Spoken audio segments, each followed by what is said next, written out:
Welcome everyone. Glad to see you on my channel. Today I will tell you about an unusual story, an amazing story about companionship and love. I wish you a pleasant audience. The flea market wasn't particularly popular. It's in the big cities that a rarity can be found in the flea market. And most importantly, there are connoisseurs there. Here in a small town, such things were evaluated as junk and lame. And one could wonder what all those people live on, who on weekends stand a little aside from the general market, laying out their unpretentious goods right on the grass, on sheets of cardboard. Antique irons, those that were heated with coals, no less ancient samovars, rusted garden tools, candlesticks, interior decorations, and so on. Sometimes Victoria came to the bazaar and turned around to walk through to see what was for sale, but she was tempted only once when she saw a piece of jewelry. A tarnished brooch, once gilded, with red stones that showed other colors if the brooch was turned. It had cost a penny and was now stored in her closet. Victoria would not dare to wear it. Her classmates would curve their lips, saying it was a strange choice. This time Victoria went to the market to buy flowers. Her father allowed her to mess around in the small garden as much as she wanted, and she was not on a joke keen on making compositions. Already planted and safely wintered small thuja. And now the girl hoped to buy inexpensive roses and plant them, so to speak, in the foreground. How nice it would be to sit here in a few years, on warm summer days, and inhale the real southern flavors. Since she and her father rarely got to travel, they should turn the garden into a paradise. Victoria noticed her at once. The white box stood next to some locksmith's tools, its delicate carvings standing out against their rough texture. The girl sat down and took it in her hands. The walls of the box seemed to be a tangle of vines with skillfully carved leaves and thunderstorms, and on the lid was a picture of an eagle spreading its wings. It was made of bone, said the young salesman. He was unkemptly dressed and gave the impression of a man who could read well, if he could read. Probably travels through the villages. Old people die, hares sell their houses, and before that, vultures like this fly into the orphan huts. They buy icons, embroideries, everything unusual, original, to resell it later. Victoria did not doubt that the box is expensive. She cannot afford, but still asked not without shyness, "How much is it?" The uncle squinted. "Will you give money?" And Victoria realized it was her thing. She had long ago made it a rule. If they give her something for a price much lower than the real one, she should take it. So, fate itself wants her to own it. The girl gave 1,000, realized that this time the roses smiled at her and waved a hand, or, more precisely, a twig, but still she was going home, carrying a treasure. Whoever had carved the pattern on the box had put a lot of work into it. There are some things that seem to have a life of their own. This is one of them. From a practical point of view, the box was neither good nor bad. It was too small to hold keys, for example, and too expensive for Victoria's cheap costume jewelry, except for the brooch. At home, Victoria took out the brooch, admired the play of red stones. The shade of them was a little sinister, and put the jewelry in the box. They fit together just right. My father didn't arrive until the evening. He worked weekends too. In the kitchen, under the lid waited for them and Victoria dinner, still warm shawarma, and the girl was lying on the sofa in her room.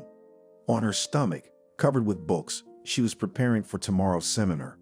Before she washed her hands, her father looked in on her. "Where are the roses?" He remembered every little detail of her life, naturally, and now he expected to see newly planted bushes in the front garden. Victoria rose easily, opened the cupboard, placed a box in the palm of her hand, and held it up to her father. "Here, I couldn't resist." She turned her purchase this way and that, and did not immediately glance at her father. And when she finally looked to assess the impression, she almost dropped the thing. "You're completely white. Are you sick? Hard?" Several times in Victoria's memory, her father had complained of a stabbing pain in his side. And when she wanted to call an ambulance, he'd ask, "Let's wait a little while. Maybe it'll go away." And after a while, the pain would go away. Tony knew how much his daughter was afraid of being alone. After all, they had no one but each other. But now he'd forgotten all about it. He didn't even say Jim. He just snatched the box out of Victoria's hands. He turned it over and pressed a bulge that Victoria, if she had paid any attention to it, would have considered a detail of the pattern, and then the girl couldn't believe her eyes. The bottom of the box was another lid, which, obeying some secret mechanism, opened slightly. And when her father opened it, they both saw a small yellowed piece of paper, folded several times. Before Victoria could even blink her eyes, her father unfolded it. The girl could not imagine that rough fingers could act so quickly and yet so gently. It was as if her father had allowed the sheet to fall apart in his hands. Victoria hustled from behind his shoulder. They both saw that the sheet depicted a primitive but recognizable circus tent. And at the bottom, in oblique, flying handwriting, written in figures, the date, and the same flying signature. "Do you know what this means?" The man looked up at Victoria. The girl shrugged her shoulders in bewilderment and smiled slightly. "It means that 4 years ago your mother was still alive." "I think this is the scariest place on earth," Lucy said with conviction. They lay with their heads together in their cherished place, where they would not be easily discovered. There was a stream of clear water, but the children proudly called it a river. There was a forest on all sides, and the banks of the stream were quite steep. Only here there was a sort of depression. An old tree was still standing on the edge, but its roots were already exposed, and between them the children had made a shelter, a sort of tent or cave. Tony knew Lucy had a thing for scary stories. No wonder, considering where she lived. She'd only started going to school this year, and until then she'd been homeschooled. The other kids couldn't believe it when she showed up in their class, that all these years she had lived near them, but didn't show up to class. Even though Lucy didn't look sick at all. She was just a normal girl, except prettier than the others. Immediately, she was the envy of everyone, the envy of the world. She'd shortened her school sentence by a few years. Only excellent Selena, who before the appearance of the new girl, was in the class as in the fairy tale, and all the prettier, and all the smartest, hoped that Lucy was well behind everyone in her studies. It would be good that the new girl turned out to be a real Mowgli, and at her answers everyone laughed. Expectations in vain. It turned out that Lucy is successful in all subjects, and in biology and English she is a real star. Apparently, to speak in a foreign language does not give her the slightest effort. As for biology, when Lucy answered the lesson, she sometimes carried away. She went into such reasoning, which the guys could not understand, but only the teacher. "No wonder," said Austin once, smiling wistfully all the time Lucy was talking, with such a grandmother. Yes, Lucy wasn't raised by her father and mother, or even by one mother like the other kids, but by her grandmother. But the old lady wasn't easy. Not only was she a doctor with some titles and regalia, but Julia was the head of the local hospital, which was the stuff of legends and rumors. The old-timers could tell that before there were only a few buildings for tuberculosis patients, far away from the village, practically in the middle of the forest. A few local women worked there as servants. They secretly brought home bottles of fizzy, brackish calmus, and clung to their places, because they were fed there and paid some allowances. In the 90s, the hospital ceased to exist, and who knows where those who were treated there were sent. A few years later, Julia and some helpers came here, and the hospital got a new life. Both buildings were renovated, and soon it became known that mentally ill people would be here. Even worse, people that nobody wanted, homeless people, marginalized people. The village was outraged, and even a movement was formed to prevent this project from materializing. It would be better to open a colony for juveniles, as they were going to do in the beginning. And the dogs, they will run away from the hospital, wander around the village, spread various diseases, or even kill someone. We wrote a letter to the region, and even to Moscow. But Julia didn't pay any attention to it, as she must have had strong patrons. None of the locals even recognized when the hospital was filled with patients. Not a single one of them had ever left the stone fence, and it would have taken a lot of effort to see anyone. Julia's employees were also exclusively her own people. She did not take any of the villagers to her, though they asked, even out of curiosity. Quite a lot of time passed, and next to the buildings began to build a whole complex of one-story guest houses, a cafe, a small pool. Even a park was laid out, and rich people began to come here. For the locals, it was like a thunderbolt. What had they forgotten here? No matter how good was the corner organized by the professor, still her patients were so wealthy that each of them could buy himself such a manor and a couple of others like it. Why don't they rest somewhere in the Maldives or Switzerland? The fog cleared a little when it became known that not just rich people come here, but those of them who have mentally ill relatives. They don't treat people abroad like that, said a lady who was bored when she came to the village. Julia is just some kind of magic. My sister hardly spoke, didn't recognize anyone, and I'm taking her away from here a normal person. Can I make an appointment? One of the locals asked ingenuously. There were some problems here too. Some people drink heavily, some beat their wives and can't stop, and Veronica is called crazy because she throws a tantrum every 5 minutes.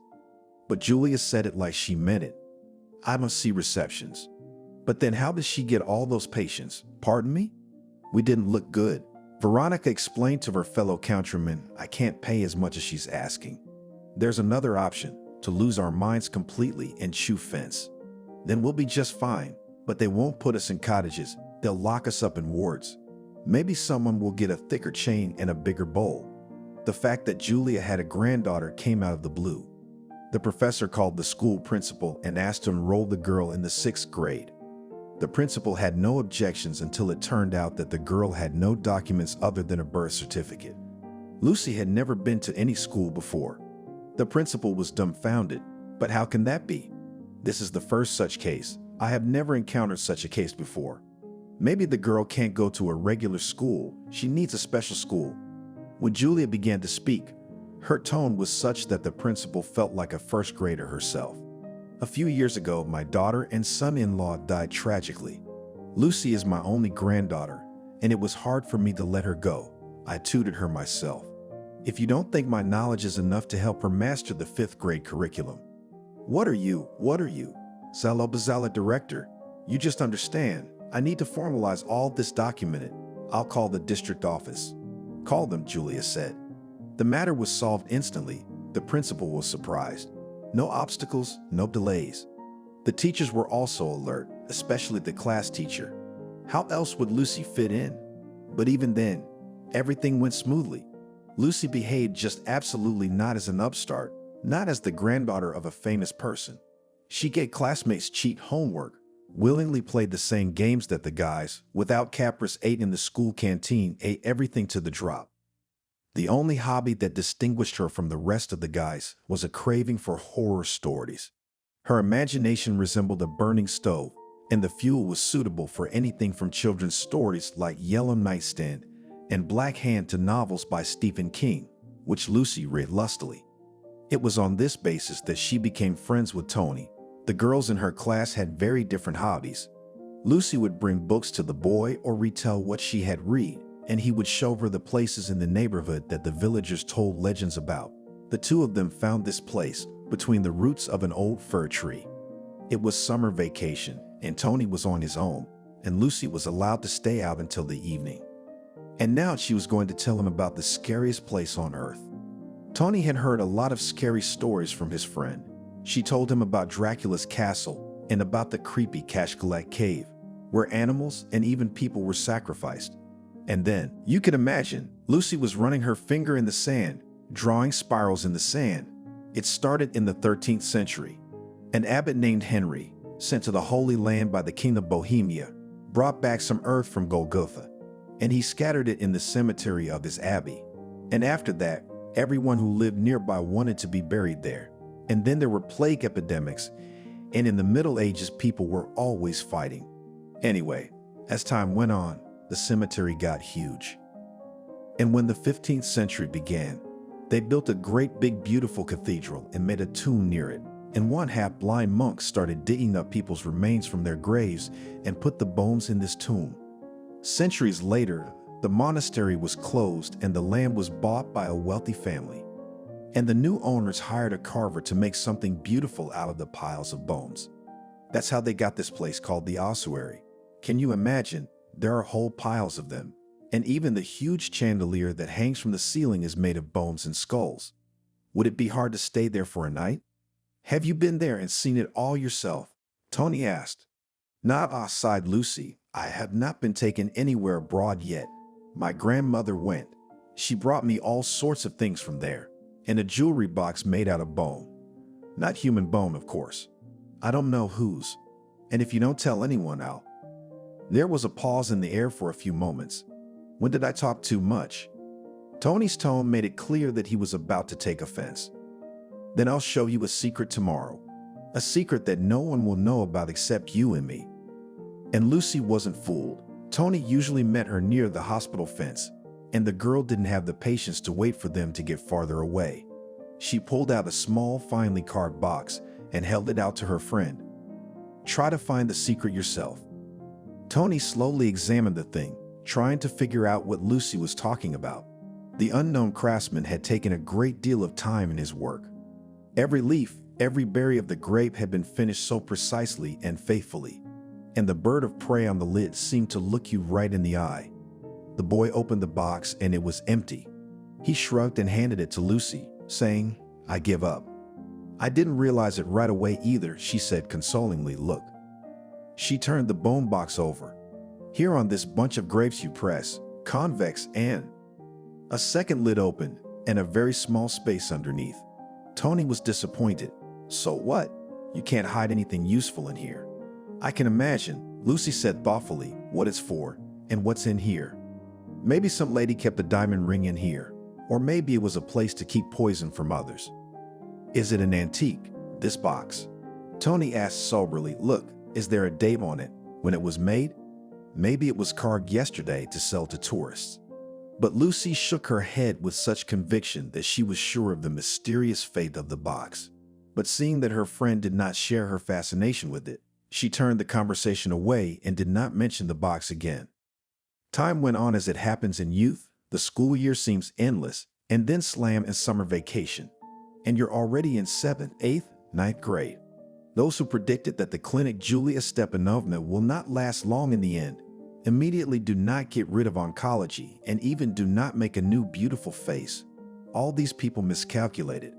No, the number of patients did not increase, but apparently those who were treated here were carefully selected not only by diagnosis, but also by income level.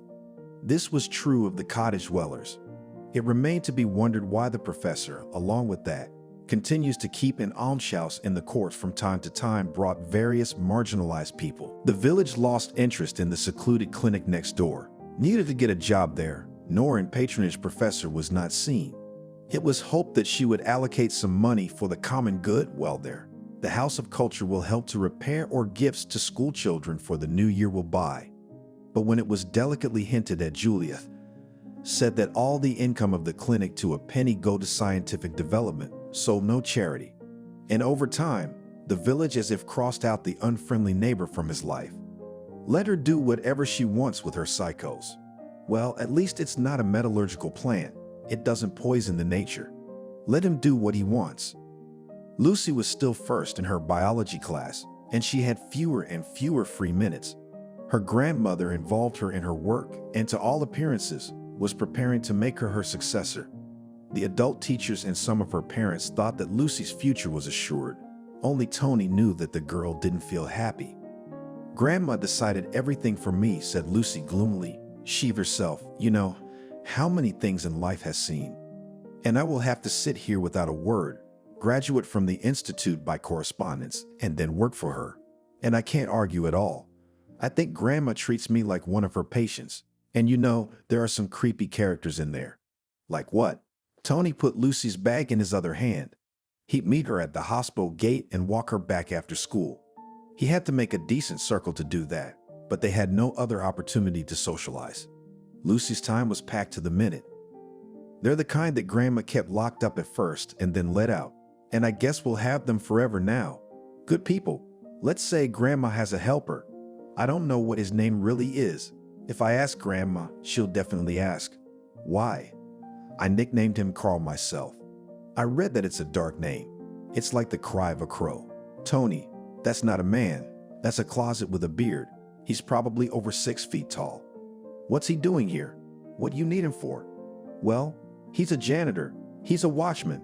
At night, he sleeps in this booth by the gate. Honestly, if I ever want to get out at night, I'd rather climb the fence than pass him. And he's got a dog too." "What kind of dog?"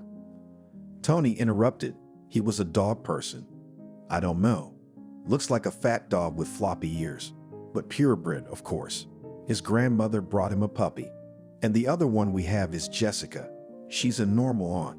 She's cool. She used to be locked up too. Then they let her out, I think, because they couldn't keep her in there any longer. She'd die. She's skinny, you can't imagine, just bones. She looks like a ballerina, and she has visions. At first I thought she was crazy, like those psychic victims. You know, the ones who mumble. In the ocean sea, on the island of Bayan, there's a board, under the board there's a longing. Tawny couldn't take it any longer and laughed out loud. No, Lucy grabbed his arm. She's already predicted a couple of times accurately. She told one of my grandmother's patients that it was a waste of time to treat her, that you wouldn't live to see the fall anyway. And sure enough, at the end of August, they called her grandmother to tell her she was dead. Something happened to a blood clot. The second time we had such an open dining room, when it was warm, everyone liked to gather there. And this aunt was drinking tea and thoughtfully said, "Tomorrow it won't be like this." And in the night there was a fire and the canteen burned down. Maybe she set the fire. No, there was a wooden cook's house next to it. The wiring short-circuited and the house caught fire and the canteen caught fire from it. But you know what's really creepy? You can see Jessica where she's not. How's that? Tony even stopped. I saw her in my room once, Lucy said firmly, knowing Tony had no reason not to believe her. He believed her always, even knowing what a fertile imagination she had. You imagine.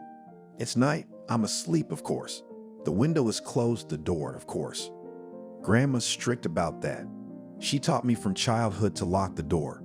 Like, we have a lot of people living here, and they're different. Suddenly, I wake up in my sleep with some kind of fear, the feeling that there's someone in the room. And there's Jessica in the darkest corner, sitting in a chair. She's got her leg up, in her long skirt, sleeved sweatshirt. She always dresses like that so it won't show how skinny she is. I sat down, you know, crumpling the sheet, so scared. I don't know how to protect myself from her. And she says to me, "Get out of here." And I realize it can't be, but it is. Tony looked at his friend with sympathy. He didn't believe her 100%, it was unbelievable, but Lucy told him about what had caused her anguish, and he couldn't help feeling sorry for her. So there we are, me and Jessica talking. She's a pretty normal lady though. And the next day, I tell her how she came to see me at night. And she looks me in the eye and says, "I told you the truth.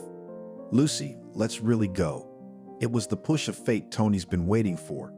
We have one last year of school left, and fuck it, we're going away to college. We're adults. It doesn't matter if they let you go or not. When you're 18, you can decide for yourself. I didn't mean it that way, of course, but basically, you marry me. And then you're my responsibility, not Grandma's. His heart had never beat so much as it did in those moments when he waited for the answer to that question. But Lucy didn't even seem to notice him. It was as if she was treating their marriage as if it were a natural, settled matter.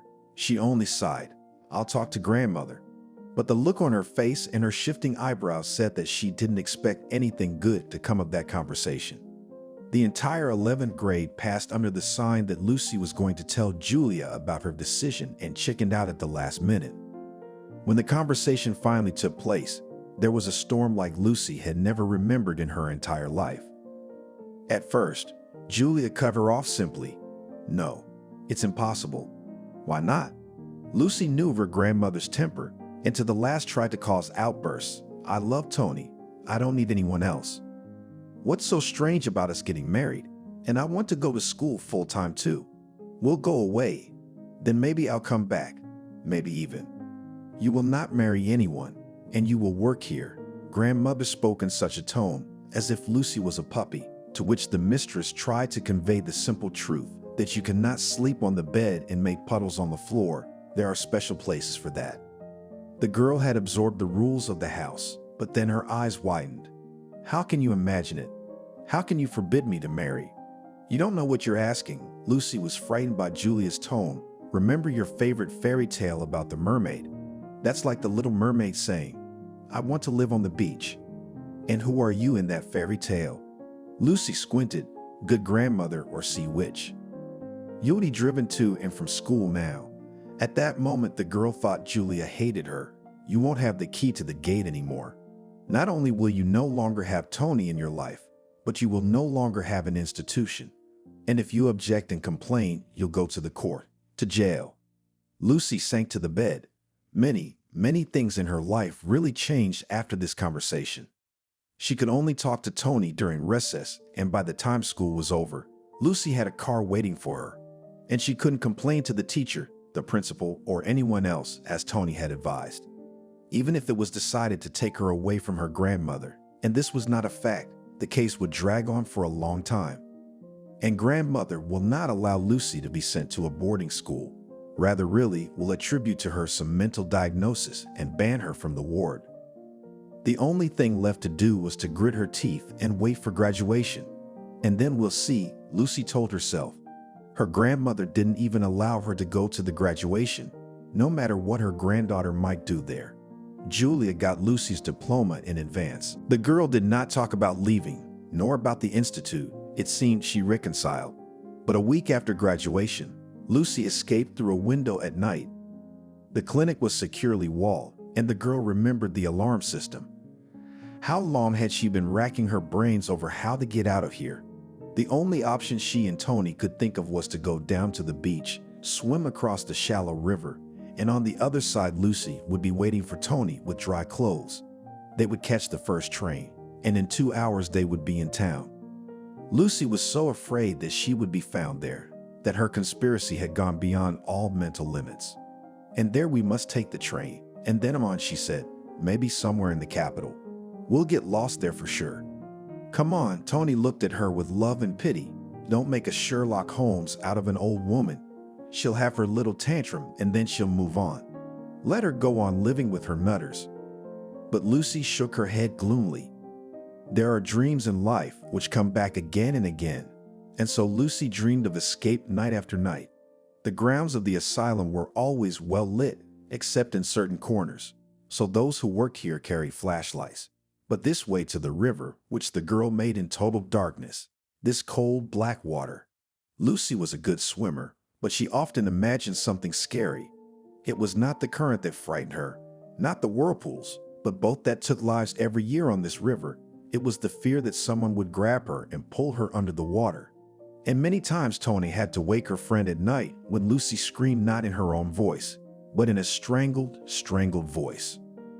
Meanwhile, their escape went quite well, and 2 hours after the shivering Lucy came out of the water, they were already sitting in the train. The girl's hair had not yet had time to dry. They had no difficulty in renting an apartment in the city, to the lamentations of Lucy, who demanded to go even farther away, or better still, to Kamchatka or Sakhalin. Here is such a good university, gently persuaded her friend Tony. If we both get in, well, what will your grandmother be able to take you away? It's ridiculous to even think about. You're an adult. You make all the decisions about your life on your own. Still, until the list of those who were accepted to the first year were published, Lucy tried not to go outside and asked Tony to ring the doorbell 3 times so that she would open it for him at once. The boy laughed at her, but thought to himself how deceptive the impression was. To everyone and always, Lucy's family seemed more than prosperous. A loving grandmother and a quiet, well-meaning granddaughter, an excellent student. But to what extent the girl's will was broken. To the great joy of young people, they both entered, and Lucy chose not the biology department, which she was predicted by her grandmother, and together with Tony submitted documents for the faculty of history. When they became students, they signed, although the dean grumbled. A married student is not a student at all. They didn't have money for even the most modest wedding, but they were given a room in a dormitory on the 2nd floor, where married couples lived. The fee was symbolic. In fact, this is what prompted the guys to formalize their relationship so quickly. It was a time in their lives when they saved money on everything. Lucy did not immediately believe that they had begun a normal student life, with lectures and seminars, with trips to the movies and excursions, and even with the annual winter ball, which was held in the atrium. Girls had to come in long ball gowns, and for some reason, almost all the girls wore brides' dresses. Perhaps they seemed most like the old ones, with their crinolines and plumes. Lucy had borrowed one too, and she looked at herself in the mirror with delight. So it was my fate to wear it anyway, she repeated. I didn't have to go to the wedding, so at least now. Although studying was difficult compared to school, the time passed, Especially the sessions flew by in a flash. Tony and Lucy sat over the notes far past midnight. Good grades, on which depended the scholarship, were vital to them. After a little bit of studying, both of them started to work part-time. Tony took a part-time job as a janitor in a kindergarten, and Lucy was hired as a waitress in a cafe for 4 hours a day. In her senior year, Lucy got pregnant. They hadn't dreamed of having a baby yet. That is, they thought that it would be, of course, but a little later. However, when the doctor confirmed the hunch, both Tony and Lucy took it as some kind of miracle that had come into their lives. Tony insisted that Lucy quit her job and that he would provide for the family. All she had to do was attend lectures and write notes for both of them. They defended their diplomas, and only then Lucy believed that the old life would not return. By then, Tony's grandmother had died, leaving her grandson a house. Tony traveled to the village, sold the inheritance, and the young couple was able to buy a small apartment in the city. Both of them did not even think about renovation, which nowadays becomes the purpose of life and a work of art. They whitewashed the ceilings, pasted fresh wallpaper. They bought the most necessary furniture on Avito, including a crib, and felt as rich as Croesus. Almost all of Tony's time was occupied by work, and at night he often wrote term papers in theses, which also gave the young family some money. Tony wanted to pay for Lucy's hospitalization. His mother lost her firstborn child because she was overlooked by the doctors, and Tony wanted to do his best to make sure that nothing like that happened to his wife. The girl was born on the last day of summer, so quiet and warm, as if grace was pouring from the sky. From the doctor's point of view, everything went normally and without peculiarities, although Lucy's own labor, of course, was not given easily. She had to get stitches, and the weakness of the young woman felt incomparable, and she was pitied. Under the conditions, Lucy was supposed to be in the same room with the baby, but seeing that the woman in labor cannot really rise in bed, the doctor told her, "Get some rest, get some sleep tonight, and your daughter, what did you call her, Victoria, will stay in the pediatric ward with the other babies. We'll bring her back in the morning to feed her." Lucy tried to protest, but she could see she was dead tired, just falling asleep. It was the most blissful day of her life. She realized that all the terrible things were over, that she had a healthy, strong girl. True, Lucy had not yet seen her, but the nurses said that the girl was beautiful. Lucy went to sleep and woke up. She had gotten flowers from Tony, and dinner was delicious, and Lucy hoped her strength would return to her quickly. That night she slept soundly, as she had when she was a child, and woke up just as suddenly. It was the second hour of the night. The windows of the maternity hospital overlooked the forest. It was, as they say now, the thing of the hospital town. The doctors were proud of the fact that the air here is the cleanest, and patients have the opportunity to walk along the forest paths. But the lanterns in the forest were not lit. Nothing lit up the room, and in the farthest, darkest corner, a woman sat on a chair meant for visitors. Lucy's hair began to lift on her head. She recognized the visitor. Loose pants and a long-sleeved blouse. Jessica didn't seem to have aged. Her hands were clasped in her lap, and Lucy almost cried out when the stone in the ring glittered slightly on her finger. The dream couldn't be this vivid, so real. Lucy bit her lip, trying at the same time to keep from screaming and hurting herself, hoping she would still wake up.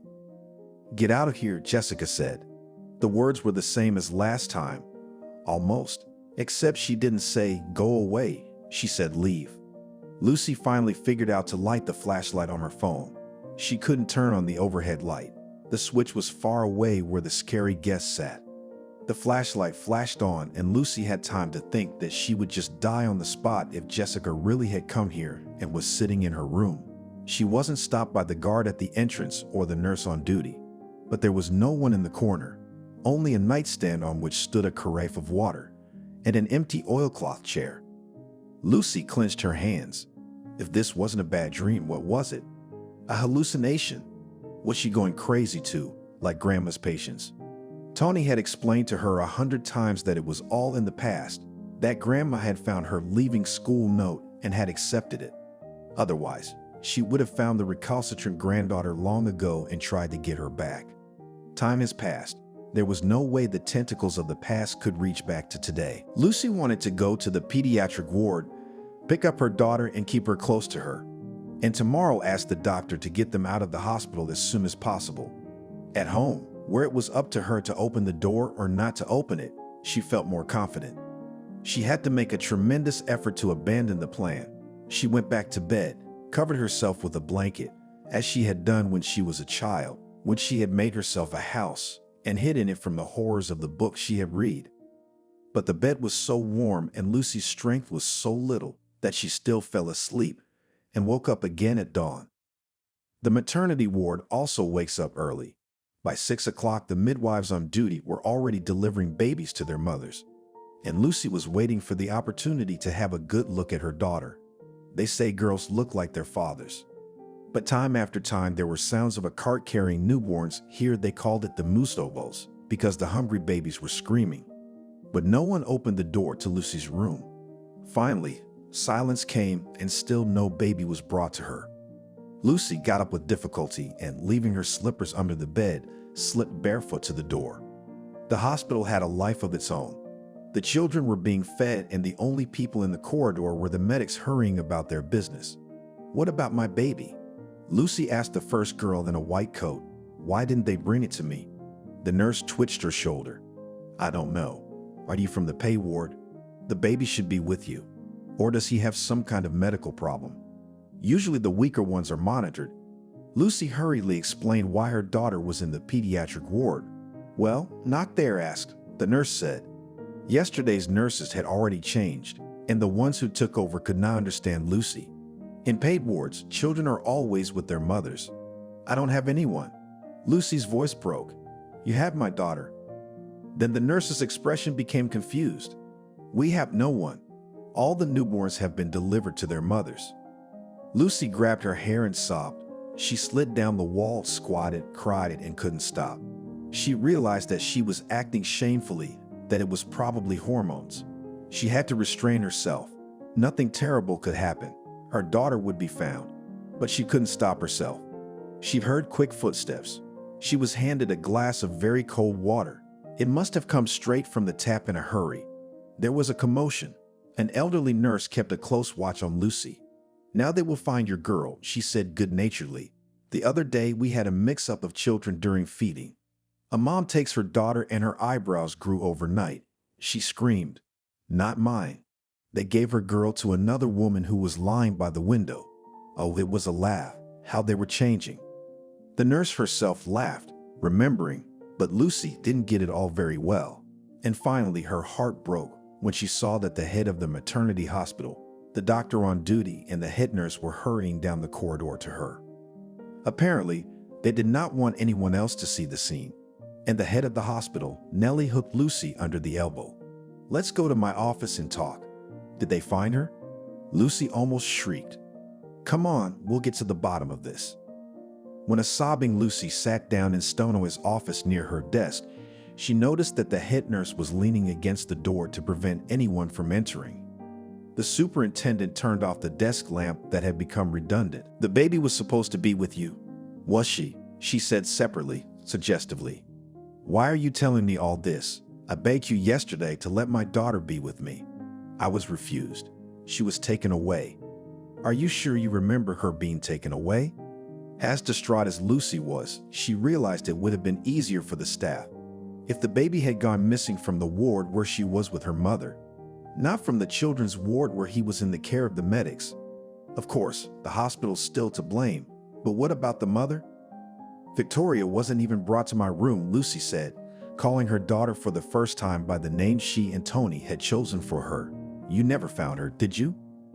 "There's a guard coming up," Stone said. "He's already changed, but he hasn't left yet."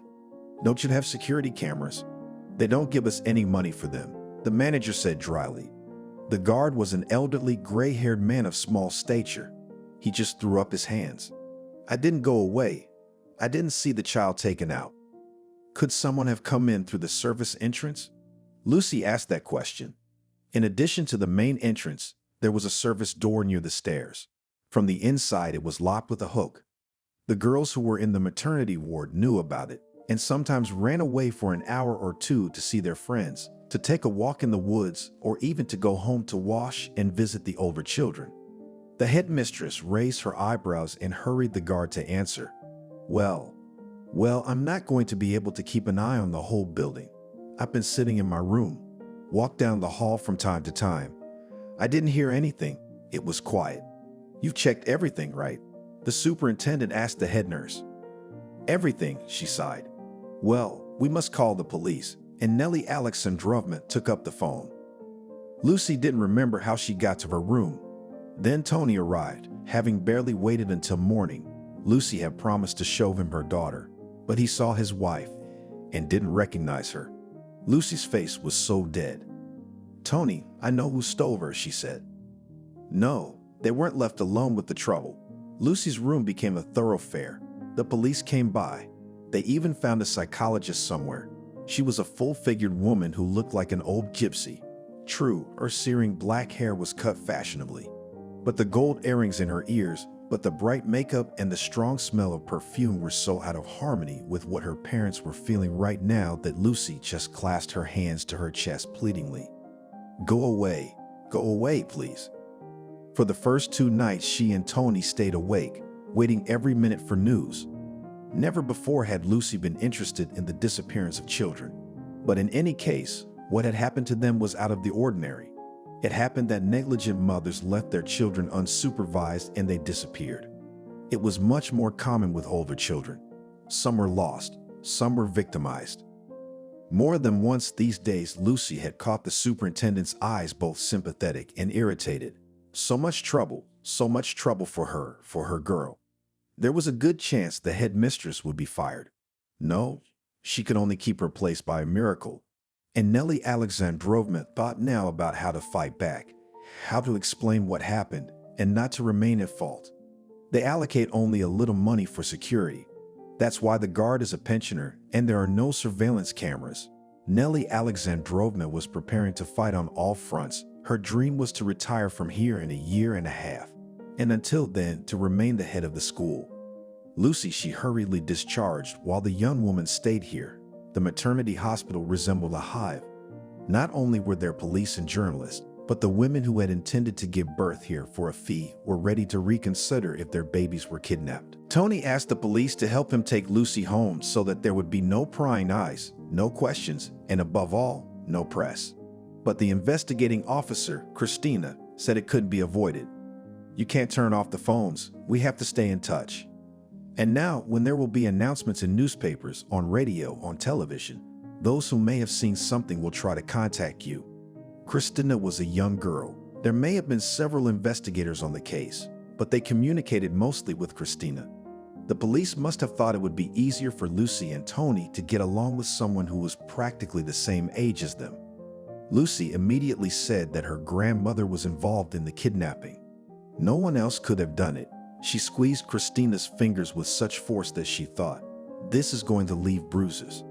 We'll check it out, of course. Christina tried to free her hand, but let's not stop at just that theory.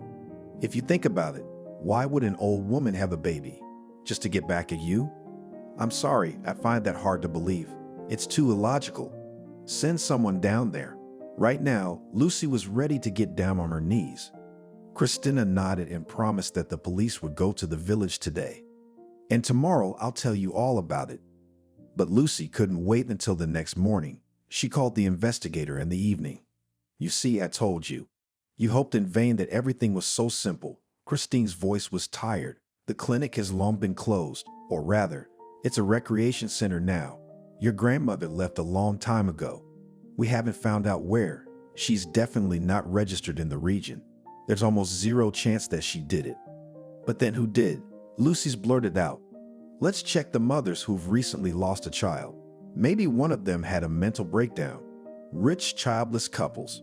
Maybe one of them had a baby. Well, I don't know, Christina admitted. It's so rare. Don't despair. We'll keep looking. We'll keep looking, Lucy repeated, dropping the phone. She hadn't told the police anything about what could be called her night vision. Who would have believed her? After such a confession, everyone would just assume that she'd had a mental breakdown too. But Tony knew. He brought Lucy some tea and said firmly, suggestively, "Grandma, we'll find her." The day after the young woman was discharged, Tony's parents came to visit. They had called ahead of time, and Tony led them past those who besieged their entryway with journalists and mere curiosity. All Lucy heard was the sound of voices coming through the open door. Then the door slammed shut, and the noise died down with it. She felt very ill. She had been given a special injection in medication, but the robe around her chest was soaked with milk. It was logical to think that whoever had stolen the baby would take care of her. But Lucy had a feeling that her daughter was all alone, helpless, alone with the whole world. Would she survive this night? And the next? Such thoughts were maddening. Tony's parents confirmed what the police said. Yes, we didn't want to say before. The mother had a guilty look on her face. You're so sensitive about your grandmother. No, there was nothing sudden. Patients would finish their treatment and leave, and no new ones would take their place. That's all. Then it just kind of emptied out quietly. The guard told those who hung around that the clinic was closed. When was that, Mom? Tony asked.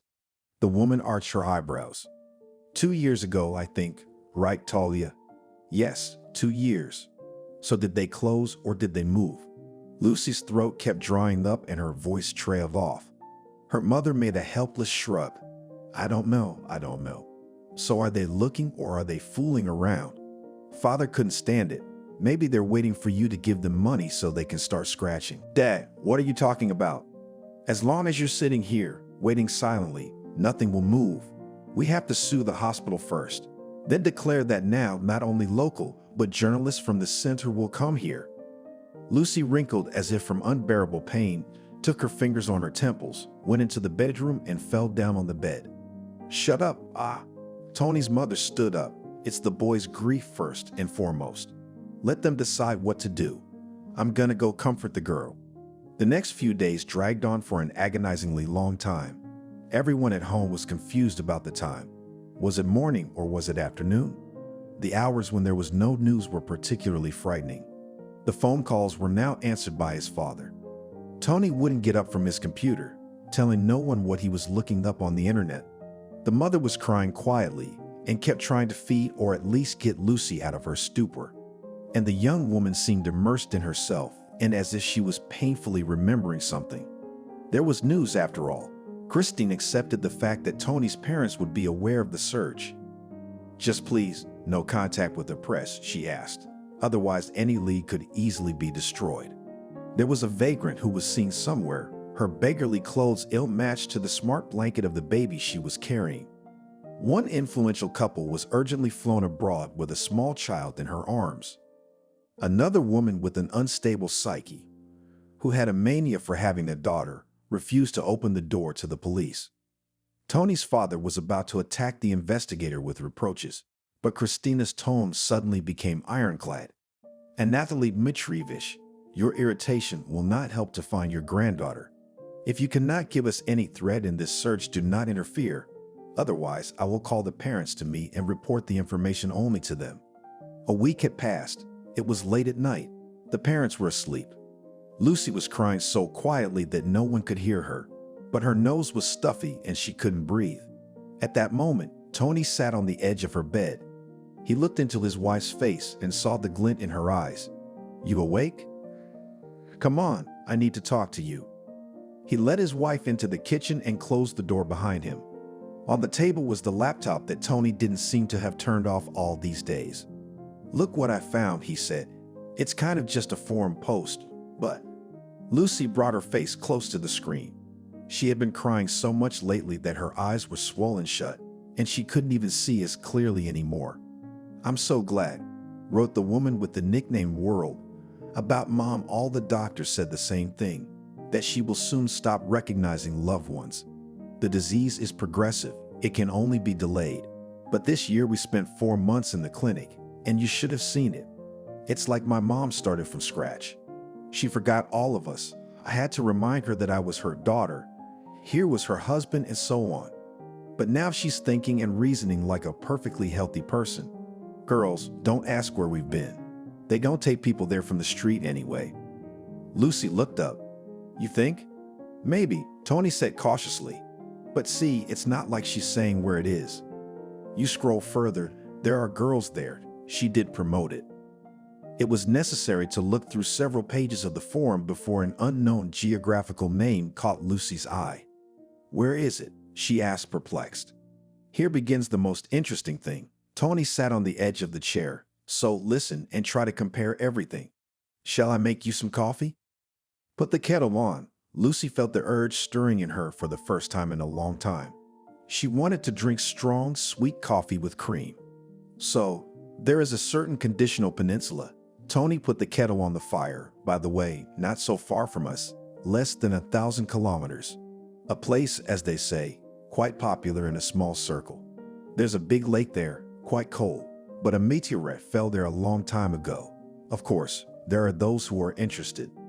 Besides, the peninsula itself is curious. There's only one road to get there, and it's quite narrow. There are forests on the right and swampy terrain on the left. But these swamps have not been there for centuries. Where it's drier, you find the remains of ancient settlements. Well, the forest is quite inhabited, you can hunt, and fishing on the lake is very good. If a person wants to live there in seclusion, it can be done quite well. And in the 19th century, a guy thought of it. He built himself a mansion, not such, of course, as today on Rublevka, but still. And this comrade was also fond of various nuances connected with psyche. He even did some experiments, they say. He died, if I'm not mistaken, before the revolution. But the house he built was so good that it has survived to this day. There were different offices in it at different times, but it was very inconvenient to go there. A few years ago, a businessman bought the house and rented the peninsula for a quarter of a century. He planned to make a paradise for tourists there. You know, fishing, cabins, a bathhouse, hunting, shashliks. Because if anyone had gone there before, you know, the enthusiasts who are said to be a bit crazy. Somebody was scuba diving there, wanted to find a meteorite. Somebody said that there was a place of power and almost danced with a tambourine. Somebody was interested in ancient sites. But the businessman didn't have time to turn anything around. He had it all sort of rebought. The kettle made a sound like the cry of a cat whose tail had been stepped on. Tony turned it off, poured a scoop of instant Nescafe coffee into the cups, took the cream out of the refrigerator. And that clinic is there now, he said. I've been trying to find pictures of it. People take pictures of everything now, every sneeze. I was hoping for a glimpse. On social networks, on forums, but there's nothing. No, of course, former photos of this place can be found, but not fresh, not current. Rika, why are you looking at me like that? I'm going there because it's a real lead. Here we are tormented by some small news every day, and everything passes by. I just can't imagine how you can carry a child and take it so far away. In a car. Yes, Lucy said bitterly, I'll go with you. You won't, Tony shook his head. First of all, you're not strong enough. You're dizzy several times a day. Second of all, nobody's gonna let either of us go. Christina needs us every now and then, and Dad and Mom will revolt. I can say I have work to do. You just don't understand, Lucy said. I'm like an entrance ticket. You can't get anywhere near there without me. And you didn't believe me yet? Andrew, you know, with me some strange things are happening these days. Here you just showed that woman writes, as if her mom's memory was erased. And I feel like I've had my memory wiped. And then I've had it all written over again. But now, maybe from the stress, something's coming through. It's really hard. My head hurts. It's like I'm going to some great depth, and I can see something. It's foggy, like it's not real. But it's not a dream. It's not a glitch. It's a memory coming back. I'm going crazy with all this. Then suddenly she's worried about the gun. It was Lucy, who always said to herself that her hands were hooks, and who cut herself in the kitchen so often that a Band-Aid was always in the cabinet, next to the stock of grits, and couldn't we at least buy a trauma gun? She asked her husband, naively believing that he would know what he was talking about. Are you saying you can shoot someone? I'm not talking about people. I'm talking about dogs. When I lived with my grandmother and she had that psychic, you know, the recovering psycho. Remember? I do. Carl. He had these special breed of dogs that they brought in from far away. They were trained specifically for humans. Tracking, fighting. They used to search for slaves with them. And sometimes they give the command to hunt us to death. I don't want to kill dogs either. but I'd like to stop them. Lucy, you're not. You're going. Now I'll look up the best way to get there and book us tickets. The young woman reached for her laptop. Tony held it down with both hands. Do you realize this might not be the same thing at all, a false trail? We'll arrive and there'll be some local doctor, Ivan Ivanovich. In the meantime, we'll be wanted here. Everyone's nervous, even that investigator. If it's all bullshit, we'll lose 3 or 4 days. But at least we'll do something. Are you out of your mind? Lucy clenched her fingers, every phone call, every knock on the door. Tony was going to say maybe Lucy should take some medication for a while, strong enough to sleep so she couldn't hear, till he could run back and forth, but he didn't have the heart to say it. Meanwhile, Lucy took possession of the laptop. Look, we can take the train almost all the way to this place. Look for a hotel there. Tony said in surrender, if your grandmother is in charge of the clinic, it's unlikely she'll let us stay overnight. The hardest part was convincing Tony's parents that the trip was necessary and that Tony and Lucy would go no matter what it cost them. Lucy was increasingly silent, Tony said.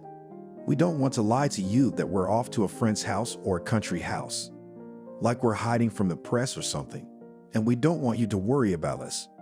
Tickets for tomorrow. Grab the side seat. We'll be back no later than Friday. What makes you think Granny had anything to do with it? Tony's father tried to appeal to their reason. Do you realize how it looks from the outside?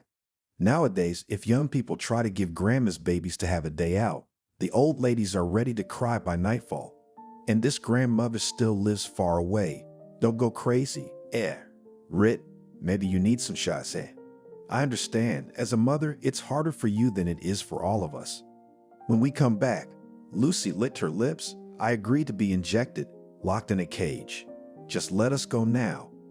And the now was so strong that Tony's father was silent and waved his hand, and his mother was anxious to pack food for the journey. The next day she clapped around, showing Lucy what and where to put the eggs, the pickles, the lamb, and the young woman was a little distracted. No news came in. Christina promised to call as soon as there was any new lead, but the phone was silent. In any other situation, they would have dialed the investigator's number themselves in the morning and evening to see if there was any news. But now it didn't even cross Lucy's mind, as if she'd been promised something there, at the unknown lake where the meteorite had fallen. It was raining when they left. They were lucky there was no one in the stairwell.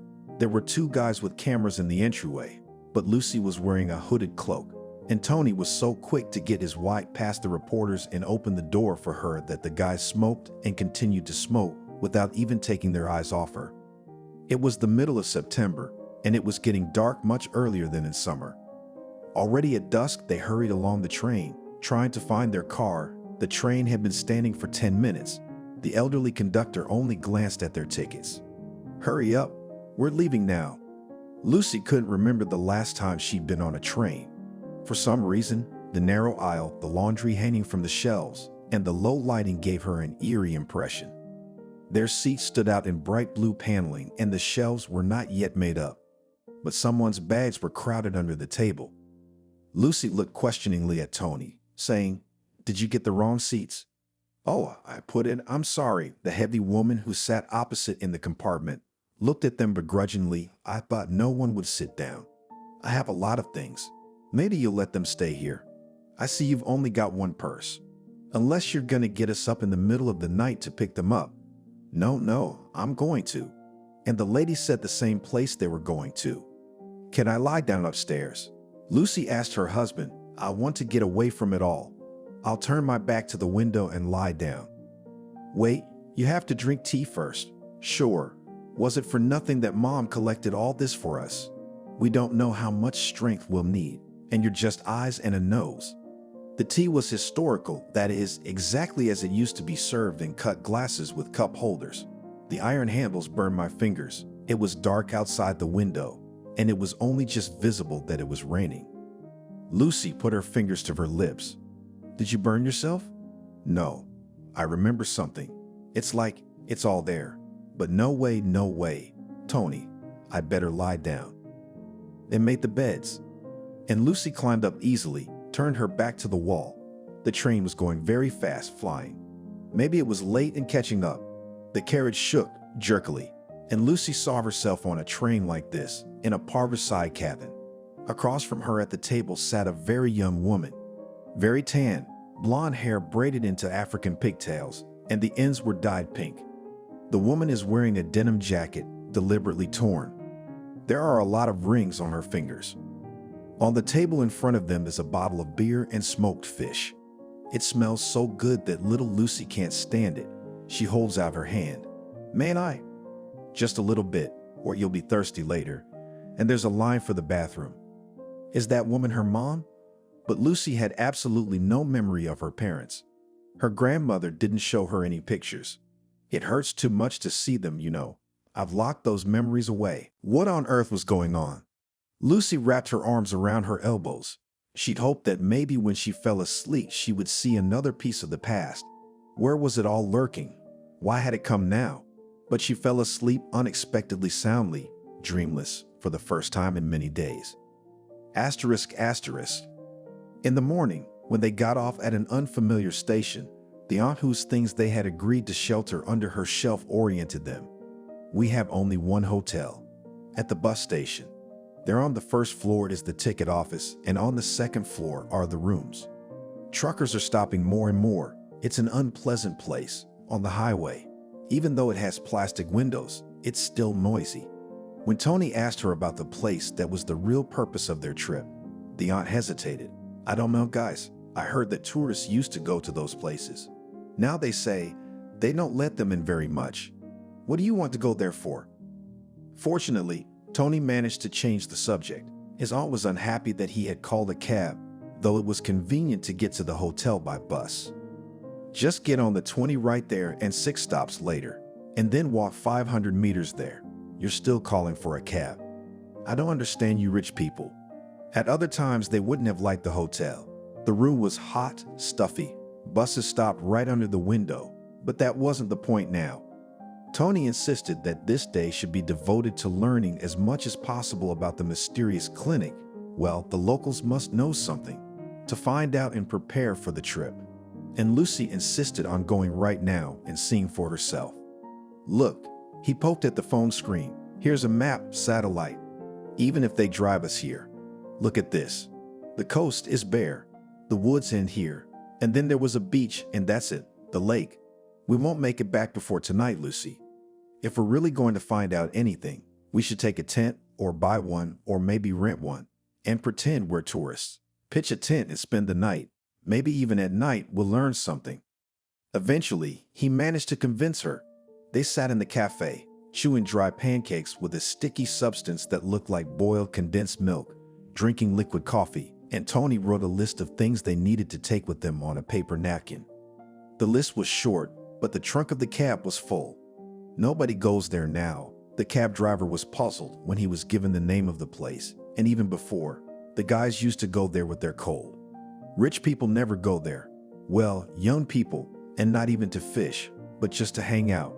Those, you know, crazy people. The key word is crazy, Lucy muttered. That's where we need to go. That's who we are. Ah, the cabbie shook his head and asked for payment in advance.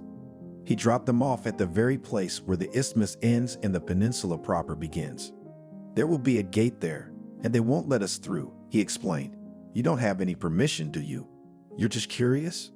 At first, when they wanted to build a base for tourists here, all those people who were obsessed with shamans and mysticism stopped coming here. They said they'd ruined the place, and what could they do in the middle of a construction site? And then when they said that there was a closed institution here or hospital or experiments, people seemed to be interested, but here they made a checkpoint on the road, and it's all a bummer. Maybe there's a way through the woods if you're interested in the lake, but don't go that way, there are swamps there. Before, you could call for help if you got lost or fell through. But now there's no one in these parts. Tony slipped the man an extra $1,000, and he got even more sympathetic. "When you come back, call me and I'll come get you." "Thank you," Tony said. "We're fine with that." Left alone, Tony and Lucy listened to the sounds of the forest for a long time, trying to catch the proximity of people. Nothing. The sound of leaves, the hum of pines, and birdsong. "Shall we try to get to the lake bypassing the road?" Tony asked. "Actually, we should get as close to the fence as possible, but without being seen. We'll have to turn off the road anyway. Let's go. Lucy adjusted the straps of her backpack on her shoulders and involuntarily touched her chest, which was aching and heavy, despite all the medicines that the young woman drank. It was very tempting to cry, but what was the point? Lucy only bit her lip hard enough for one pain to override the other. Tony walked ahead, at random with no trail to follow. We should just go down to where it's lower. Lucy listened as she walked to what her husband was saying. Then we'll go out to the lake. They miscalculated a little and ran into a fence, but they only had to walk a little to the right, and it ended. It took them about 10 minutes to get from that place to the lake. It was immediately obvious that no one had been here for a long time, and there was grass through the sand on the beach. And there was no sign of human presence, no remnants of a fire, not even an abandoned piece of paper. The opposite shore of the lake, overgrown with forest, was also deserted.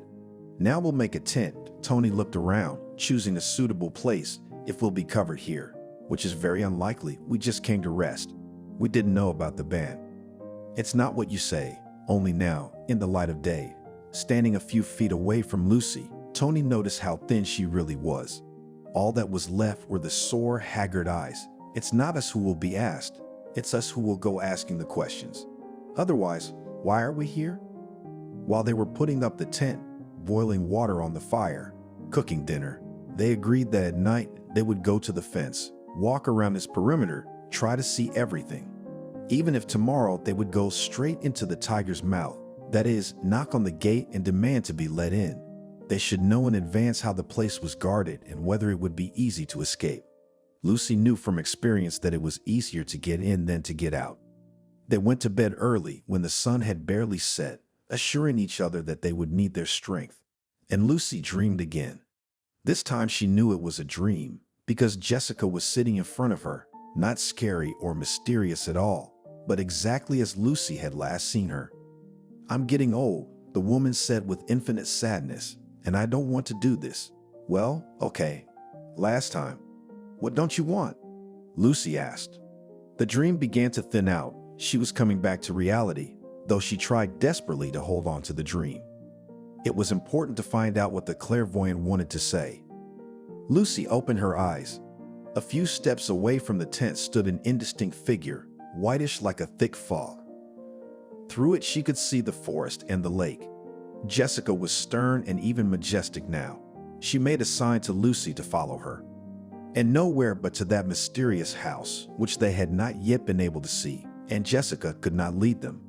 Sometimes it seemed to Lucy that she was losing her bearings, and there was no one around.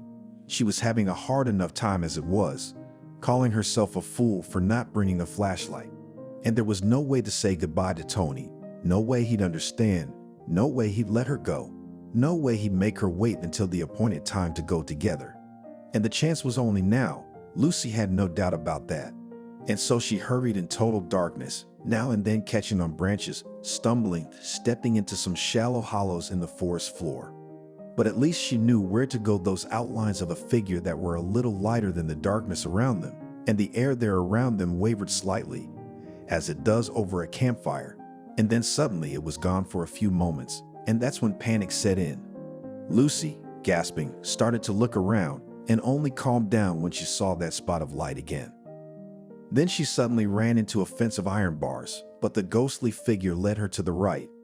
After a couple of dozen meters, Lucy saw that Jessica was already standing inside, on the other side of the fence. The young woman hesitated, and then noticed that these two metal bars were farther apart than the others. She could try to squeeze through. With great difficulty she managed to do so, but Tony would certainly not get through. Now she had to be especially careful. If the area was guarded by the same dogs she remembered, the Fila Brasileiro breed, she would be spotted very quickly. No, they weren't ubiquitous dogs, but they'd give her down and hold her until the owners arrived. Fortunately, the old house Lucy wanted was not far away. They hadn't had time to build anything else here yet, or didn't plan to. The lighting was a few lanterns, and Lucy saw 5 or 6 houses, the kind that were easy to assemble, disassemble, and move to another place. The old house, however, was quite different. Built of gray stone, now at night, it seemed as old as the peninsula itself. That is, it had been on bare ground first, and then the forest and everything else. Of course, it couldn't be like that, but Lucy had to pull herself together because a nauseous wave of unease came up to her throat. There was nothing to think about climbing the low, massive staircase leading up to the main entrance.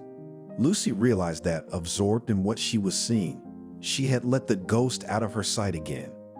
Jessica, however, was standing somewhere on the side of the house, her silhouette now casting a dead green glow. It intensified near the house, as if that was where the ghost was getting his power from. About 20 paces, 20 steps across the lighted grounds to the saving darkness. Lucy didn't know how to pray. No one had taught her how. And now she only clenched her eyes tightly for a few moments, clenched her fists, and then darted to where she was waiting. And now the ghost was near. And all this was happening in reality, not in a dream. It was worth stretching out a hand. And this is not some laser show 3Ds. Jessica's image was a stylized image of a simplistic grave marker. But that green color, like swamp lice, but that coldness that came from the figure, that motionless face, without a hint of facial expression. And the gaze was not Lucy's, but straight ahead. The ghost reached out, and a long finger pointed to a door, a half-basement door that Lucy wouldn't have noticed. And all at once, no one was around anymore, and the darkness thickened. The door could have been locked, and even should have been. Lucy remembered how careful her grandmother was about all this. But when the young woman pushed the door, it opened, and Lucy stepped inside. It was a small room, something like a landing, and to Lucy's amazement, there was an elevator, and there were stairs leading down. The elevator would certainly move noisily, and the young woman preferred to go down the stairs, trying to move as quietly as possible. She remembered for some reason that long ago, when she was at school, their class had been taken on a field trip to a hydroelectric plant, and everyone had been impressed by the huge hall and the place where they had been taken to see the top of the turbine spinning. Lucy was fascinated by the moment when the elevator opened. One of the workers entered it, and the girl saw a lot of buttons. "And the lowest floor is what?" she asked. "It's a patherna, an underground corridor." Why did that come to mind now? Yes, and now she was descending into the underground corridor. Only above her head was not the roar of water being grinded by turbines, but there was something else more frightening. It was a deep descent. Again, some sort of stairwell, and another door, and beyond that, behind it, Lucy saw a long, narrow corridor with bars on either side, and behind them were cells, and there were people in the cells. It resembled maybe a prison, which Lucy had never been in, and she had nothing to compare it to except what she had seen in movies. One might have expected these grave cell dwellers to make a fuss when they saw a stranger, and strangers were probably never here, but they were definitely in a state of lethargy. In identical gray-colored hoods, with shaved heads, they were in a world of their own. Some of them were lying in their cells, some were squatting, some were mumbling and slurring their words. There was no reaction to Lucy's appearance. She walked down the corridor, looking at the faces and thinking that now the dream had finally begun, because in reality it could not be. Yes, these people differed in physique, facial features, and apparently age. But their facial expressions were a general lack of expression. They reminded Lucy of those very reborn dolls, which are so easy to mistake for alive, but in fact there is no life in them. And there are those people who will never be able to take a reborn in their hands a dead baby, that's all. How many of them are there? Lucy did not count, but most often there was one person in each cell, less often two, at least 50 patients or test subjects. And then her grandmother came out of a side door at the end of the corridor. No, she didn't hear anyone come in. She was in a hurry to run errands. She had papers in her hands. Grandma hadn't changed much over the years. Yes, she had lost a little weight. Wrinkles had become sharper, but that was all. She wore the white robe Lucy saw her in most often, and those glasses Lucy remembered from her childhood. And of course, her grandmother saw her immediately. She didn't seem surprised. She looked over her glasses at Lucy with that questioningly displeased expression with which she greeted her after long absences if her granddaughter was late for a school night or returned from a date later than promised. "Well?" grandmother asked. And Lucy embraced the game, answering in an equally calm tone, "Maybe we can finally talk." Asterisk, asterisk.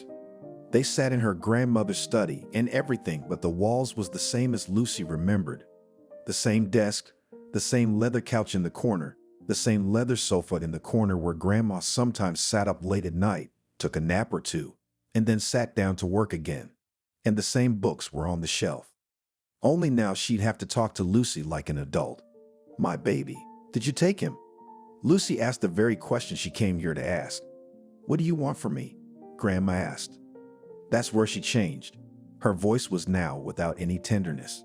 On the contrary, there were new notes in it. "That's how you talk to someone you hate. I want you to tell me about your mother. I'm beginning to remember some things, but in bits and pieces. I want you to explain to me what you do to these people you keep in cages. And finally, I want you to tell me where my baby is. Don't tell me you don't know that's a lie." There was another sense of interest in Grandmother's gaze now. A spark flashed when Lucy said, remembering. Aglaia took out a cigarette, put it in the wooden mouthpiece, and lit it. As far back as Lucy could remember, her grandmother smoked only rarely, only a few times in front of her granddaughter. Aglaia bought a few more seconds of time by expelling the smoke. "Well, I'm not going to explain the background of all this to you. If you had become a biologist or a doctor, as we thought," she emphasized the we in her voice, "then maybe. But otherwise, it's useless. Yeah, the ones you saw are material. Research material. The very same guinea mice or rabbits or whatever you prefer. In a way, we were like wolves. Those were the sanitarians of the forest, and we were the sanitarians of the urban slums. They're scum, Lucy. You should have seen them before. How many people have passed through your hands like that?" Grandma crinkled her nose. "Stop it. You're not a journalist to make a sensation out of it. An old witch killed 1,000 people for her experiments. Okay, what's the purpose? Someone's dealing in other people's organs. And you so." Lucy felt dead tired. Grandma shrugged. "Experiments. Experiments. Most often drugs. Less often surgical manipulations. I succeeded in many things. And the continuation of successful experiments was the treatment of people, the very people who suffer from mental illness. Of course, it's all voluntary. They come to me, they bring me money. But I know you," Lucy said. "You didn't do it for the money. It was for science. You're her knight, without fear, but as for reproach." "You think right," Grandma grinned, "and when I'm gone, all this will be made public, and it will serve the medical profession well. Right now, I don't want to bring it all out into the light of day. I don't want sensationalism. I don't want a trial. I just want to do what I have left to do." "What about Jessica?" Lucy suddenly asked. "Why should she?" Grandma was surprised. "She's dead. She's been dead a long time. She's still there, at the old place. That's where she's buried. She's a test subject too, isn't she? Why did you keep her with you? What were her powers?" "Well, she was able to." "How do you explain it?" "It was very sudden. She created a sort of phantom of herself. She'd be in one place and people would see her in another." Lucy was having a hard time keeping it together. After all she had seen and heard, she wanted to squeal like a little girl and beat her fists on the table, shrieking, "It's not true, it can't be." But she had to sit there and ask these dry, impassioned questions. "I understand. People came to you, brought their sick relatives, and you helped them." "Cured them," Grandmother said with involuntary pride. "I did," Lucy agreed. "Let's move on to me. Why did you need me? And why didn't you want to let me go?" Grandma flicked the ash off her cigarette. "Well, as you probably realize by now, you're not my granddaughter at all. I've never had children. Your mother is some kind of hippie, or whatever those subcultures are called. Sorry, it's not my field. Anyway, she just sold you to me. I'd get kids once in a while. Not often, but they were fun to work with. And you were my first successful experiment. Hence the memory wipe, right? And the fact that you wanted to watch me for the rest of my life? What did you remember?" Grandmother answered the question with a question, and again there was genuine interest in her voice. "A young woman with hair dyed pink. We are traveling with her on the train." Grandmother nodded satisfied. "That's right. She brought you to me. You were sick, Lucy. The only thing you had going for you was boarding school for dogs. Your mother was very young. She heard about me somewhere, came on her last dime, wanted me to cure you. Everything was still so shaky then. I didn't know if I could do it. And I convinced your mother that you should stay here. that you'd get medication for life and you'd have everything you needed. I gave her money. She agreed, which means she gave you to me. Lucy sat with her head down for a while. Then she looked at her grandmother. I offer you a treaty, she said. I interest you as a fortunate experience. I stay with you. You can put me in a cage and never let me out. You can do all the experiments you want, but you will give the girl to my husband. He's here, sleeping in a tent by the lake. Grandma seemed hesitant. My girl is normal. That's why she's of no interest to you at all. And I'll stay with you until your death or mine.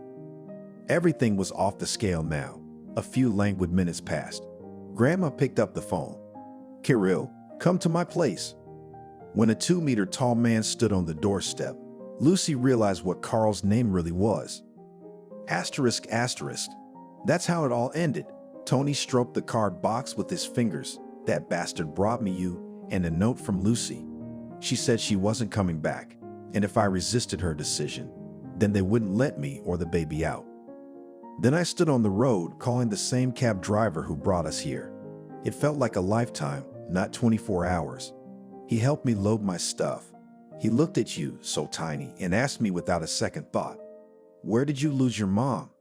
And that's when I cried. Victoria looked out the window for a while, holding back her tears, coping with herself. Then she asked, "We're going to look for her, aren't we, Mom?" I gave my word we wouldn't, but I didn't. And if by some miracle the box came into my hands, it's Mom's handwriting, isn't it? And when Tony nodded, she continued with conviction, "That's it. It's a sign. First, we have to find out what happened to Grandma. Well, not Grandma. What do you know about her? If she had any name in science, and if she's already dead, it must be known. Couldn't have gone unnoticed. We're gonna turn this place upside down, but we're gonna find her." Asterisk, asterisk. They found her 2 years later, when Tony had almost given up hope, but Victoria wasn't giving up yet. Before, from everywhere, from all the scientific institutions with which the professor was once associated, and where they made inquiries, they were told that Julia Stepanovna's trail was lost. Victoria began to write on forums, in groups and social networks, sent photos, and one day she received a message that was not sure. "I think she's buried in our cemetery." They immediately drove to the specified location and indeed found the grave. It was a small town, far from the ill-fated peninsula.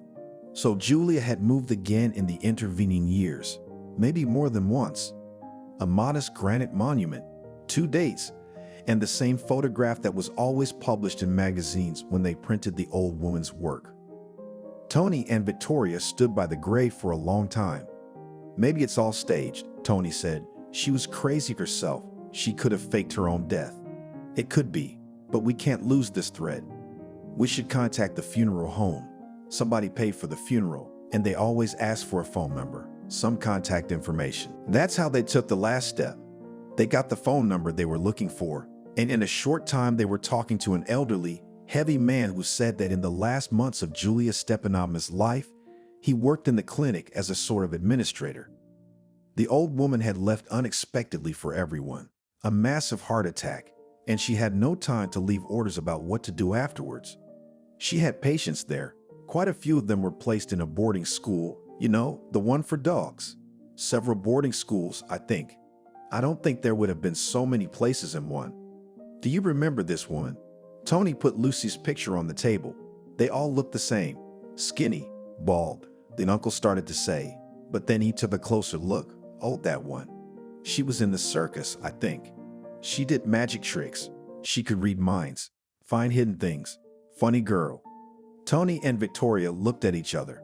"Which circus? Do you remember?" Victoria asked bettingly. "No," honestly admitted the uncle, "but there was an interesting number with trained goats. One goat was walking on a wire like a tightrope walker, and on its back sat a monkey in a riding costume. In a red one like that. Yeah, drove the kids around. They laughed so hard. Asterisk, asterisk. I found it," Victoria told her father. "It's almost 100% about this troupe. And they don't have a website, of course. All you can do is find out where they're touring now and go. Look at these pictures. Goat, wire, monkey rider. Good thing we have a lead on this one." They learned that the troupe is in the southeast these days in a small prairie town and will be there for another week. They got on the road right away. I have a feeling Mama's there, Victoria said, here to certainty. But after Grandma died, Lucy became a free person, and she hasn't even made an attempt to come back to us. I don't know what to think. Maybe she thought you wouldn't forgive her. I mean, she kind of left you, didn't she? That's ridiculous. Tony was angry, even if you forget about me. Remember what she went through for you. And then she decided not to come back to you. The Chapido Circus had a show every night. Tony and Victoria stayed at the first hotel they could find and decided to go when the artists were performing. That way they could see Lucy from the outside first. What if you don't recognize her? Victoria worried. Are you crazy? That's not what worries me. Lucy has never been able to do any tricks. She's never had any superpowers. She's just a normal person. So what? Her grandmother kept experimenting on her. We're about to find out. Tony noticed that when he buttoned his shirt, his hands were shaking violently and the buttons were missing their loops. Victoria had helped him get dressed. Shall we buy some flowers? She suggested. Don't. I'm afraid of jinxing it. We'll buy them later. It was the first warm evening of spring, and that in itself seemed like a holiday. There was a park near the square where the circus tent stood. At this hour, there were so many children there that the eyes were scattered. Mothers with strollers, babies who had recently started walking, were gently held by their parents. Older children on tricycles. The whole park was ringing with children's voices. Some had come for the show. Others just strolled around, enjoying the warmth after the long winter. Victoria and Tony bought tickets. Front row, the girl asked. No, objected the father. I don't want her to see us unexpectedly, like this, during the number. We'll go up to her afterwards. Do you have a feeling Mom's in there? I have a feeling. The music started playing. The conversation stopped abruptly. Father and daughter did not take their eyes off the arena. One number after another. But there was no Lucy. There wasn't even anyone who looked like her. Tony glanced at Victoria and saw that the girl was ready to cry. There was only one ride left, motorcycles, when Victoria couldn't take it anymore. Let's get out of here. Wait, Tony clung to this last hope. We're going to ask someone. The usher or something. The usher showed them a tall man in a black vest. He's the man in charge. Look, Tony handed him a picture of Lucy. This woman doesn't work for you. The picture is old. It's been years. He was prepared for the man to shake his head, saying, I haven't seen it. I don't know. But the man took Tony firmly by the elbow. What do you want from her? Come on, let's talk. Please, just for a few minutes. Victoria clasped her hands around her chest in a pleading gesture. The three of them stood behind the circus tent, choosing a place where the music was quieter. It wasn't easy to fit their story into the few minutes Victoria had promised, but they tried. The man ran his hands slowly across his forehead. Yes, we have her. When we took her in, it wasn't that she was sick. It's just that she wouldn't tell us anything about herself. Didn't remember, or told us she didn't remember. Tricks? What special tricks were there? Yes, she could guess in which hand an object was hidden. Sometimes she guessed other people's thoughts surprisingly correctly, but that didn't always happen. You can't perform like that. She's learned a few things here. Why did you take her? Tony asked excitedly. She was sitting outside our carriages this morning. God knows where she came from. She asked to take care of the animals, any kind of work at all. And our wages are low, and we always need people like this, give and take. You could see she was very hungry. That's how she stayed with us. Where is she now? I'm begging you. The man has lost his composure. She really doesn't remember anything. And if you come with your past now, you could ruin her life again. How can that be? Victoria shouted it in a weird syllabic way of her daughter. Do you realize how many years have passed? The man looked at Victoria with pity and at the same time pleading. It's not like that anymore. Everything has changed. She has a different family now. Victoria didn't understand, but Tony did. Lucy got married. The man nodded. She's my wife. But can you at least see her from afar? Victoria couldn't speak from shock, so Tony asked the question. The most important thing for him was to know that Lucy was really there, that she was alive. The man was silent for a moment, then said, She's in the park, walking with her son. He led them over to the fence. There you see, in the red blouse. The distance was great, but it was as if Tony had been given binoculars. He saw Lucy, a stranger, no longer the young girl he remembered her to be. Lucy, with a short haircut instead of long hair. She was sitting on a bench with a boy of about 5 playing at her feet. "Thank you," Tony said to Lucy's husband. He realized he wouldn't go near her. This, the new Lucy, had a peaceful face. And the slight smile with which she looked at the baby said that Lucy was quite happy. What a way to break it all down. But Victoria was no longer around. No one noticed how she disappeared. The girl walked toward her mother and unzipped her bag at the same time. She took out a card box and placed it on her palm. "Isn't this yours?" she asked Lucy, realized that her voice didn't sound, coughed, and repeated the question. Lucy took the box and turned it around with joyful surprise. She had only glimpsed a glimpse of the girl, and of course the thought had not even crossed her mind that, though Victoria looked remarkably like her young. "It's mine. Where did you get it?" Lucy asked. Victoria said she bought the box at a flea market. "In what city?" Lucy asked. "Oh yeah, that's where we were touring. It's always with me, like a talisman. I was so upset when it was stolen from me." Victoria stood staring at her mother in silence, unable to say a word.